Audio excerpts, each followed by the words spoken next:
સરકારી અનાજની દુકાનમાં જે માણસ બેઠો હોય એનાથી બીવો કે કંઈક કહીશ તો મને નહીં દે બીજી વાર, એનાથી બીવો, જમીનું પચાવી લેવા વાળાથી બીવો, મામલતદાર ઓફિસે બેઠેલા માણસોથી બીવો, તલાટી મંત્રીથી બીક લાગે છે, ગામમાં પેલી સરકારી એમ્બ્યુલન્સ વાળો આવે એની બીક લાગે. આટલું બધી બીકમાં જીવ્યા પછી ફાયદો શું થયો? અડધા ખરેખર મરી ગયા ને અડધા જીવતા મરેલા.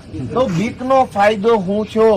હો બોલતા થઈ જશે બધા તો ઘણી બધી સમસ્યાઓ ઓછી થઈ જાય. આ છે ને બોલો આપણે કાઠિયાવાડી આપણી પોતાની ખેડૂની ભાષામાં નીંદો નહીં તો ભેળાઈ જાય. આ ભેળાઈ ગયું છે. બધા દાંતડીનો ઠોંસું માર્યા કરે ને થોડી થોડી દાંતડી હવ મારે આખું ખેતર ન નીંદાય તો ભેળાય તો ન જ જાય. પણ બોલતા નથી કોઈ.